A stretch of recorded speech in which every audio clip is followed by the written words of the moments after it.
여러분, 금에 대한 투자를 해야 된다. 금에 대한 투자를 해야 된다. 인플레이션이 심하니까 금을 보유해야 된다. 아마 이런 얘기 많이 들으셨을 거예요. 저도 여러분들에게 인플레이션 해지 수단으로 조금의 금, 나에게 필요한 금은 좀 가지고 있는 게 좋다. 또 내 자산의 포트폴리오 차원에서 금을 좀 보유하는 게 좋다. 이런 말씀을 여러 번 드렸습니다. 그런데요, 사실 금요, 이게 계속 지난 10년간 어떻게 됐는지 그 과정을 보면요, 야, 이거 금을 투자해야 되나? 예, 그런 생각이 들 수밖에 없습니다. 왜냐고요? 여러분, 지난 10년간 주식에 투자했더니, 미국 주식에 투자했더니 상승률이 295%였다. 실제로 말입니다. 2011년 8월 15일에 1112.53포인트를 기록하던 S&P 500 지수가 2021년 8월 9일 날 4436.75를 기록했습니다.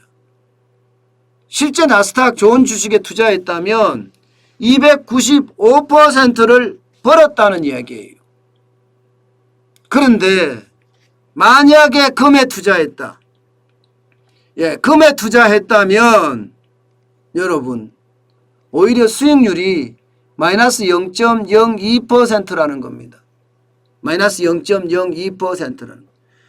예, 2011년 8월 15일에 온스당 1765달러였던 것이 2021년 8월 11일에 온스당 1734달러. 그러니까 0.02% 마이너스라는 겁니다. 그러면 여러분들은 예, 금을 사시겠습니까? 분명히 보면요, 지난 10년 동안 금을 들고 있는다고 하면 이것은 금에 투자하면 되지 않습니다. 주식에 투자하는 게 월등하게 유리합니다. 월등하게. 예. 295%의 수익률을 내니까 말입니다. 그래서 많은 사람들이 예, 돈을 투자하는 사람 왜 금에 투자해? 차라리 주식에 투자하지. 이렇게 이야기하는 사람들도 진짜 많습니다. 실제로 지난 10년간 집값을 보면 집값은 한 80% 올랐거든요. 10년 만기 국채금리도 21% 올랐습니다. 10년 만기 국채금리도. 그런데 유일하게 금값만 오르지 않았습니다. 금값만. 게다가 말입니다. 지난 50년간 소비자 물가 대비 예, 금값의 어떤 상승세는 1에서 8.4까지 널뛰기를 합니다. 1에서 8.4까지. 소비자 물가 지수 대비 1%, 1하고 똑같을 수도 있고요. 아니면 8배까지 차이가 날 때도 있다. 이런 얘기입니다. 자, 그러면 이런 상태에서 여러분들은 금을 사시겠습니까?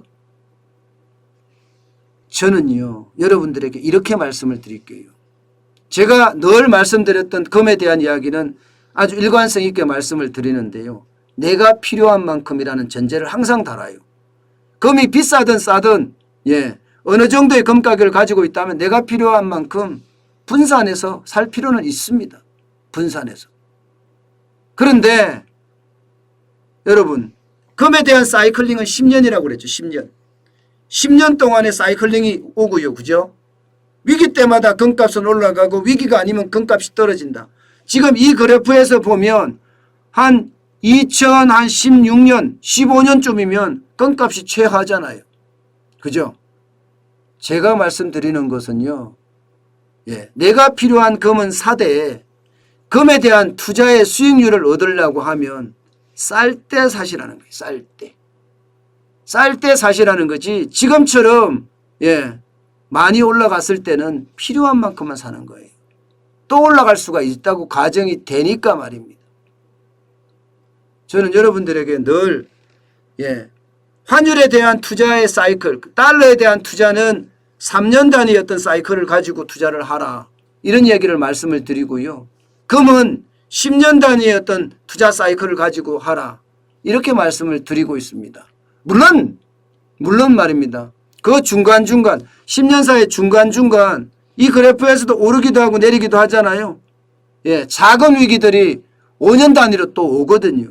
그렇기 때문에 오르기도 하고 내리기도 하기 때문에 보시라는 거예요. 그리고 더욱 중요한 것은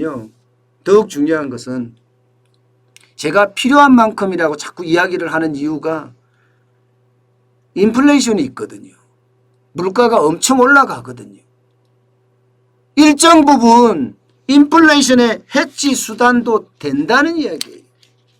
예, 일정 부분. 그래서 저는요, 여러분들에게 금을 살 때는 필요한 만큼이라는 이야기를 반드시 제가 드리고 있고요. 예. 게다가 금값이 올라간다. 앞으로도 인플레이션 해지 수단으로 될 가능성이 크다. 이런 어떤 징후도 지금 보이거든요. 완전히 없어진 건 아니에요.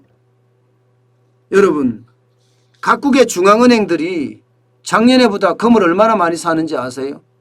작년보다가 63%나 더 금을 사들이고 있습니다. 63%나. 올해 상반기만 333톤을 사들였습니다. 그러면 금값이 많이 올라갔을 때 지금 보시면 여러분 오늘도 이렇게 하나를 확실하게 배울 수 있죠. 예. 금이라는 것은 온스당 1765달러, 1760달러, 1700달러 이대가 맥스구나. 2000달러 올라갔을 때는 야, 그게 참 신기했던 거구나. 그렇게 이해할 수도 있겠죠. 예. 그래서 저는 필요한 만큼 사야 되고요. 또 인플레이션이 터졌을 때는요. 인플레이션의 해지 수단으로 나의 포트폴리오 상 금을 일정 부분 가지는 것 이것은 좋다고 생각합니다. 그리고 필요할 때는요. 제가 이때는 금을 사는 게 좋습니다. 골드바가 아니라 금통장을 만들어서 사야죠. 골드바를 사면 수수료가 10% 내야 되잖아요. 그런데 금통장을 하면 수수료가 10%까지는 안 가죠. 예, 굉장히 쌉니다. 예, 그래서 저는 여러분들에게 금을 살 때는 반드시 내가 필요한 만큼과 자산의 포트폴리오의 연관이 어떻게 되는지에 따라서 양을 늘리거나 줄이거나 하라는 이야기를 제가 계속 말씀을 드리고요. 또한 골드바를 사는 것도 뭐 사람들의 어떤 투자자들의 기호에 따라 다르지만 골드바를 사는 것도 뭐 저는 나쁘다고 생각은 안 합니다. 그렇지만 내가 좀 필요를 하다면 보관하기도 어려우니 차라리 금통장을 만드는 것이 좋지 않을까. 저는 그렇게 생각을 합니다. 중요한 것은 금에 대한 투자는요. 늘 조심스럽고요. 또 정환진 TV를 계속 보면서요. 우리 소통하면서 사는 시간, 살 때 이럴 때도 정하자고요. 무조건 그냥 금 사라고 하니까 사지 마시고요.